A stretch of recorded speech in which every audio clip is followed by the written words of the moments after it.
wabarakatuh.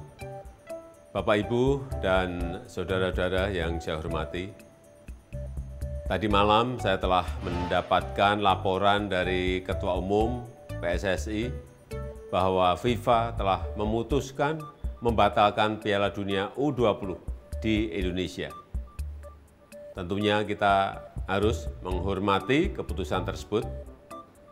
Saya tahu keputusan ini membuat banyak masyarakat kecewa. Saya pun sama, juga merasakan hal itu, kecewa dan sedih. Tapi jangan menghabiskan energi untuk saling menyalahkan satu sama lain. Dan sebagai bangsa yang besar, kita harus melihat ke depan, jangan melihat ke belakang. Jadikan hal ini sebagai pembelajaran berharga bagi kita semuanya, bagi persepakbolaan nasional Indonesia. Dan saya telah meminta Ketua Umum PSSI, Bapak Erick Thohir, untuk terus berupaya semaksimal mungkin agar sepak bola Indonesia tidak terkena sanksi, termasuk kesempatan untuk menjadi tuan rumah event-event internasional lainnya. Demikian yang bisa saya sampaikan. Terima kasih. Wassalamualaikum warahmatullahi wabarakatuh. Assalamualaikum warahmatullahi wabarakatuh. Salam sejahtera untuk kita semua. Shalom, Om Swastiastu, Namo Buddhaya, salam kebajikan. Alhamdulillah, saya sudah bertemu dengan Bapak Presiden, melaporkan secara detail daripada hasil meeting Presiden FIFA dengan saya di Doha kemarin. Dan juga saya membawa surat dari Presiden FIFA yang saya langsung berikan kepada Bapak Presiden. Dan tentunya setelah membaca surat tersebut, Bapak Presiden menginstruksikan saya dua hal. Satu, segera membuat peta biru transformasi sepak bola Indonesia yang seperti Bapak Presiden sudah sampaikan pada saat waktu itu ketika saya baru saja menjadi Ketua PSSI bersama para exco yang hadir. Bapak Presiden menekankan ini harus segera selesai dan harus segera disampaikan kepada FIFA. Yang kedua, Bapak Presiden juga menginstruksikan langsung kepada saya untuk segera kembali membuka pembicaraan bersama FIFA untuk kita tetap menjadi bagian keluarga besar FIFA. Yang kita tahu FIFA sendiri itu total membersnya ada 216 dari berbagai negara, salah satunya kita. Sehingga bisa diartikan bahwa Presiden tidak mau kita terkucilkan dari peta persepakbolaan dunia. Nah, karena itu saya tentu akan berusaha keras memastikan transformasi sepak bola Indonesia ini terjadi, bukan wacana tapi benar-benar terjadi. Dan saya juga akan bekerja keras untuk kembali bernegosiasi kepada FIFA untuk menghindari sanksi yang bisa terjadi. Karena dari FIFA sendiri tentu mengharapkan hal-hal ini tidak terjadi, tetapi tentu kalau kita lihat dari suratnya itu jelas bahwa FIFA sedang mempelajari dan mempertimbangkan sanksi untuk Indonesia. Nah, karena itu saya sedang menunggu undangan kembali dari FIFA setelah mereka ada rapat FIFA Council yang akan terjadi beberapa hari ke depan, dan saya tentu bersiap untuk kembali bertemu FIFA. Mungkin itu yang saya bisa sampaikan. Terima kasih. Wassalamualaikum warahmatullahi wabarakatuh. Bayu, Pak, Radio El Sinta, Pak. Ya. Pak, dalam pertemuan tersebut yang menjadi titik berat FIFA untuk membatalkan di Indonesia, masyarakat mungkin sudah banyak tahu, tapi belum dari mulut Pak Erick sendiri.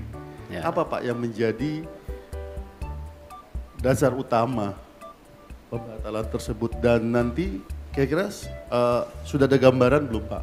Sanksi apa yang nantinya akan diberikan oleh FIFA bagi sepak bola tercinta di tanah air ini? Iya, sanksi terberat tentu ini yang kita tidak harapkan kalau kita tidak bisa berikut kompetisi secara maksimal di seluruh dunia. Sebagai tim nasional ataupun sebagai klub, juga ini akan menjadi sebuah kemunduran buat sepak bola Indonesia, dan itu sebenarnya sudah pernah kita terjadi di tahun 2015 waktu itu. Yang kebetulan juga saya bukan siapa-siapa saat itu, saya bukan menteri, bukan pengurus PSSI. Bapak Presiden meminta untuk saya juga bisa melobi waktu itu ke FIFA dan dicabut di tahun 2016 kalau tidak salah. Nah tentu itu yang terberat di mana kita menjadi menyendiri. Jadi kita melakukan pertandingan, pembinaan wasit, usia muda, tetapi tidak ada tentu kedepannya ya cuman ya ibarat ya kita di Indonesia saja gitu. Dan saya rasa itu yang tidak kita harapkan, karena apalagi mata pencarian di sepak bola ini kan tidak bisa sekonyong-konyong hanya dilihat oh ini dan itu, tetapi turunannya banyak sekali yang namanya industri olahraga sepak bola gitu. Yang kedua tentu ya kembali, FIFA ini kan otoritas tertinggi sepak bola di dunia.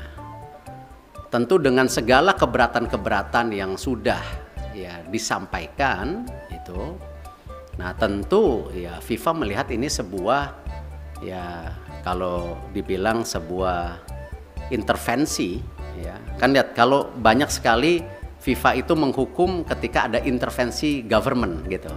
Tetapi di sini juga kan bentuknya intervensi. Dan di dalam tentu host kontrak sebagai negara dan host city kontrak ya yang ditanda tangan itu kita menjamin keamanan salah satunya. Nah, tentu ini yang mungkin menjadi pertimbangan FIFA juga ya. Kalau kita lihat mengenai fasilitas, saya rasa ya FIFA sudah bicara lapangan yang sebelumnya belum siap. Terima kasih pemerintah pusat benar-benar mempersiapkan lapangan itu dan sehingga bisa qualified, lolos semuanya lapangan. Nah, tentu pertimbangan-pertimbangan ini yang memang menjadi hal bagaimana FIFA. Khusus untuk sanksi tentu juga ada sanksi ringan ya seperti administrasi atau pergantian apa saya belum tahu lah. Cuman yang penting jangan yang sangat berat lah, karena ini salah satu saya rasa saya nggak baca suratnya Presiden FIFA kepada Bapak Presiden, mungkin ya salah satunya Presiden FIFA mempertanyakan ini transformasi sepak bola Indonesia serius atau tidak. Makanya Presiden langsung menginstruksikan saya segera menyelesaikan peta biru sepak bola Indonesia untuk disampaikan di FIFA. Mungkin ada kaitannya dengan surat tersebut, saya nggak dapat soalnya isi suratnya gitu. Itu yang pasti.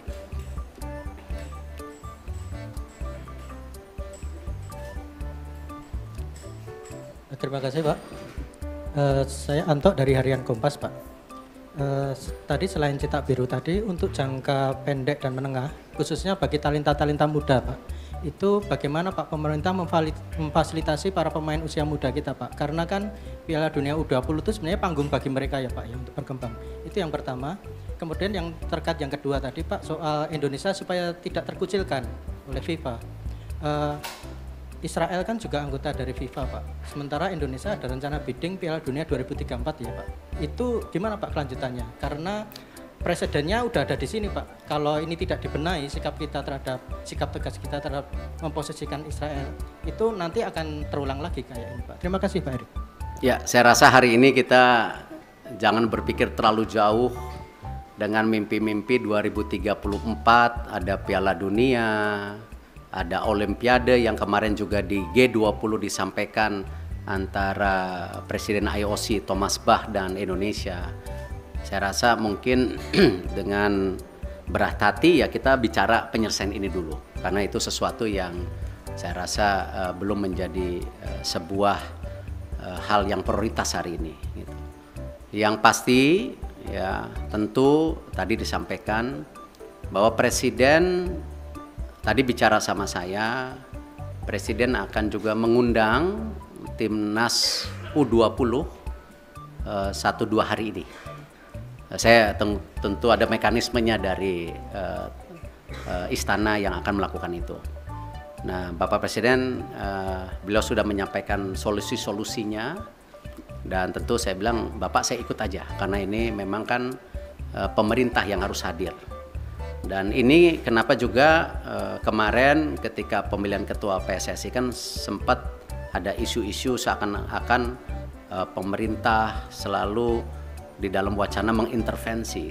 Kan sebenarnya statuta FIFA itu jelas, siapapun boleh menjadi exco selama mengikuti statuta. Nah, ini jangan juga kita terbelenggung seakan-akan ketika ada tentu tokoh atau representatif dari pemerintah lalu itu melanggar statuta FIFA, ya, yang selalu diwacanakan government intervensi. Tidak. Nah, buktinya kita aman-aman saja gitu loh. Nah, inilah yang kenapa saya rasa pemeran pemerintah untuk pembangunan tim nasional, infrastruktur itu menjadi sangat penting. Tidak mungkin sebuah negara yang seperti Indonesia yang sedang ingin maju masuk dalam kategori negara berkembang, lalu olahraga sendiri menjadi terpisahkan. Ya, tidak mungkin, karena ini bagian dari tadi bagaimana kita membentuk yang namanya dorongan supaya terciptanya olahraga yang baik gitu. Dan ini yang kenapa kita selaraskan semua program ini secara bersama-sama gitu. Terakhir ya. Selamat siang Pak Erik, Fajar dari Tempo. Pertanyaan pertama mungkin penegasan sedikit lagi Pak. Di surat FIFA itu kan nggak ada soal Israel Pak ya. Hanya ada Kanjuruhan yang terjadi tahun lalu. Nah, penegasan sebenarnya pembatalan pencoretan Indonesia ini karena Kanjuruhan seperti yang disurat atau memang karena penolakan timnas Israel di tanah air. Itu yang pertama Pak. Yang kedua, ini kan kita masih bidding untuk Piala Dunia, bahkan Piala Dunia Senior kita akan berencana bidding juga nanti gitu Pak ya. Nah, ke depannya dan event internasional lainnya. Sebagai Ketua PSSI, apakah Bapak bagaimana menyikapi rencana, apakah akan melobi mungkin kelompok-kelompok Islam yang lain yang selama ini menolak Israel agar ketika kita bidding nanti hal-hal seperti ini tidak terjadi kembali Pak. Dan pertanyaan terakhir Pak, setelah Bapak kemarin ke Qatar itu kan di GBK Arena rame Pak ya, karangan bunga, terima kasih Pak Erik itu kan yang dianggap memberikan keuntungan ke Bapak. Kita apakah Bapak mengetahui atau seperti apa Pak karangan bunga yang di GBK Arena itu? Terima kasih. Ya, kalau masalah karang bunga, waktu saya bersih-bersih Garuda juga dikirimin karangan bunga gitu. Tentu konteksnya itu ya bagian dari apresiasi. Tetapi kan kesuksesan sebuah event besar atau sebuah tentu organisasi besar bukan karena kerja individu, ya itu karena sebuah kerja tim yang bersama. Ya, saya rasa kita nggak bisa klaim-klaiman, oh sukses ini karena titik-titik, nggak, ini semua kerja tim. Nah, karena itu kalau kita bicara mengenai event ke depan, tadi saya sudah sampaikan, kita fokus ke sanksi dulu hari ini. Ya, Bapak Presiden jelas, jangan sampai disanksi, segera selesaikan buku biru rencana transformasi sepak bola. Bahkan kalau bisa Bapak Presiden waktu itu sudah sampaikan sampai 2045. Target kita apa sih? Sebagai negara yang ekonominya akan terus tumbuh, ya, cita-citanya nomor 4, nomor 5 terbesar di dunia dengan jumlah penduduk yang 280 juta, 55% anak muda. Ini tujuannya apa transformasi ini? Apakah tetap jago kandang atau memang ada prestasi lainnya di luar negeri? Nah, itulah yang kenapa Bapak Presiden mendorong ini sebagai bahan untuk bernegosiasi dengan FIFA. Supaya tadi sanksinya ada, tetapi jangan yang terberat. Nah, itu pun apa? Nggak tahu. Apakah administrasi, apakah apa, saya nggak tahu, kita lihat. Tetapi jangan yang sama 2015 gitu. Kalau di surat FIFA, pengertian saya justru terbalik. Di situ FIFA bicara transformasi lagi. FIFA menyiapkan tim, ya, menyiapkan tim untuk apa? Transformasi sepak bola. Salah satunya memang waktu Kanjuruhan itu kan isu standarisasi daripada keamanan. Itu. Nah, karena itu saya habis ini langsung akan telepon Pak Basuki. Ya, Pak Basuki waktu itu sudah paparan dengan Bapak Presiden, sudah ada 22 stadium yang diaudit oleh Bapak Presiden, ya, oleh pemerintah, oleh Bapak Presiden itu. Nah, di situ sudah ada kondisinya yang ringan, yang berat. Nah, ini harus distandarisasikan. Nah, kenapa juga ya FIFA mengecek lapangan yang 6 dipakai ini sesuai standar atau tidak juga karena itu. Jadi memang security and safety itu menjadi penting. Ya, dan kita sebagai host country juga security dan safety menjadi penting, tidak aja dalam kegiatan event seperti liga kita. Liga-liga kita kan isunya sama nanti ke depan, bagaimana supporter bisa pulang ke rumah. Gitu. Nah, ini yang harus kita bangun security dan safety. Dan saya rasa ini menjadi hal yang sangat kita harus standarisasikan, yang namanya manajemen pertandingan, manajemen lapangan pertandingan itu harus menjadi hal-hal standar. Kalau memang kita mau juga menjadi transformasi. Jadi itu yang saya bisa sampaikan. Terima kasih. Wassalamualaikum warahmatullahi wabarakatuh.